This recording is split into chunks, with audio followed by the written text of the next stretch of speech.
والسلام عليكم يا اساطير، اتمنى تكونوا بخير وعم تشوفوا فيديو اليوم. طبعا يا جماعه هذا اول فيديو لي على اليوتيوب، هي اول مره بصور مقطع على اليوتيوب، هي بدايتي يعني. فما بعرف شو راح احكي. تمام. طلبت من الشات جي بي تي جهز لي 5 اسئله حتى اجاوب عنهم بالفيديو الاول تبعي.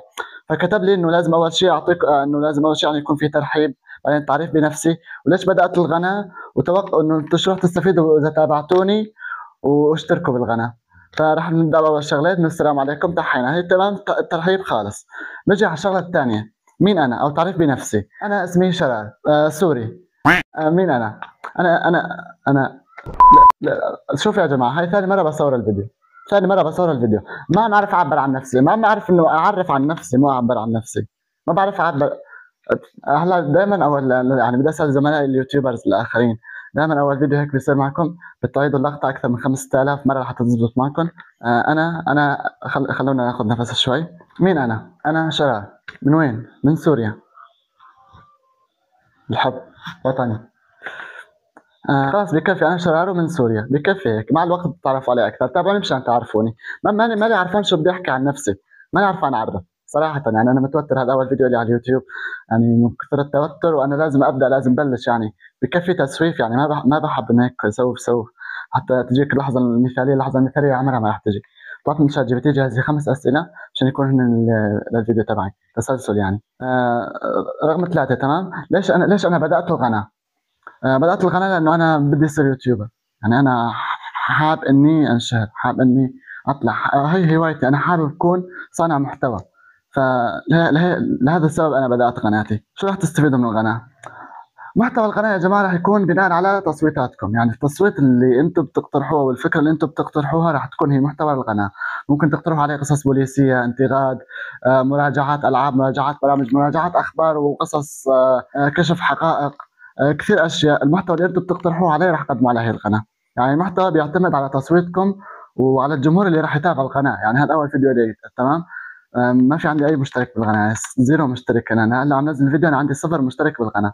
فانتوا راح تصوتوا على كثير انواع من المحتوى. المحتوى اللي راح تصوتوا عليه وراح يكون محبوب، وراح اشوف انه هو كمان بيناسبني. يعني في محتويات ما هي امكانياتي حاليا، ممكن بالمستقبل اصير اقدمها، بس على امكانياتي الحاليه، يعني على اقتراحاتكم راح اخذ المحتوى اللي بيناسب امكانياتي الحاليه واقدم لكم اياه بشكل ممتع يعني بيكون شيء مفيد لكم.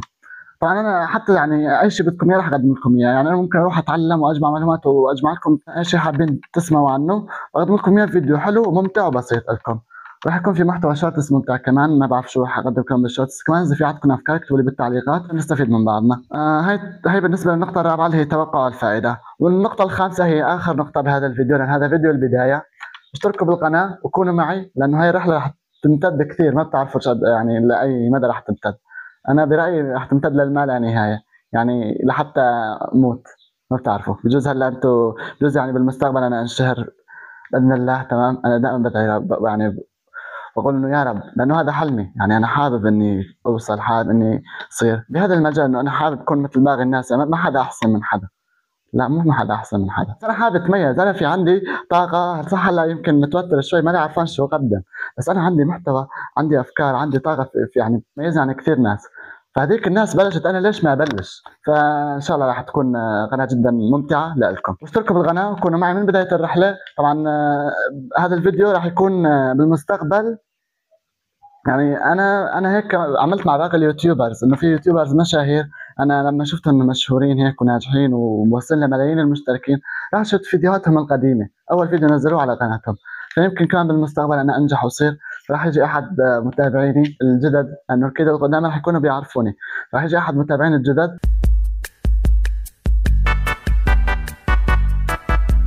ما اعرف وين وصلت، وين وصلنا يا جماعه؟ دخل علينا اخوي الصغير عامر وقطع التصوير. طبعا يا جماعه ما بعرف انا وين وصلت بالحكي. فبدي اقول اشتركوا بالقناه، ولمتابعين الجدد اللي عم يشاهدوني بعد ما انا وصلت وصرت، بحب اقول لكم انه انا كثير يعني ترددت لحتى اخذ هاي الخطوه وابدا قناه اليوتيوب، ولكن بعد تفكير طويل وكثير اشياء، يعني انا كنت عم دور انه هيك بيجيني هيك ملاك من السماء، هيك تجيني الامور على البرد المستريح وبيصير كل شيء مثل ما انا بدي. هذا الشيء يا جماعه بحياته ما بيصير، اللحظه المثاليه بحياتها ما رح تجي. فإذا حابب تعمل أي شي بحياتك ابدأ وخُذ أول خطوة. رح يجوك ناس يعني أعداء نجاح، يمكن حتى أهلك يحبطوك وما يشجعوك على هذا الشي. لا تهتم لحدا، طالما أنت في عندك حلم اعمله. يعني هي الحياة نحن فيها لحتى نعيش، طالما أنت عم تعمل شي ما بيغضب رب العالمين وشي بيفيد الناس وبيفيد غيرك وشي أنت بتحبه، فخُذ أول خطوة، لا تتردد. لا تستنى أي حدا يجي يعني هو يكون السبب ببدايتك، لا تستنى اللحظة المثالية تيجي وتفتح لك طريقك. الحياة أبدًا ما هي سهلة، الحياة أبدًا ما راح تكون بيوم من الأيام معك، دايمًا الحياة راح تكون ضدك، حتى لو إجت معك راح تدفعك الثمن. فأنت لازم تكون أقوى تمام من الحياة، ما تستنى الحياة والظروف لحتى تصير لصالحك. أنت اخلق الظروف، اخلق الفرص، اخلق الإمكانيات، واعمل الشي اللي أنت بتحبه. وهي نهاية الفيديو اليوم يا جماعة. بتمنى تشتركوا بالقناة وتكونوا معي من البداية واكتبوا لي تعليق محفز لحتى أكمل معكم. وإن شاء الله بالفيديو الجاي راح أعرض أحلى التعليقات بالفيديو الجاي. طبعا ما بعرف حتى شو راح تكون فكرة الفيديو الجاي. إذا حدا شاف هذا الفيديو يكتب لي شو حاب يكون الفيديو الجاي، وإذا ما حدا شاف الفيديو اتس اوكي، بعمل الفكرة من عندي. وبحبكم كثير. سلام.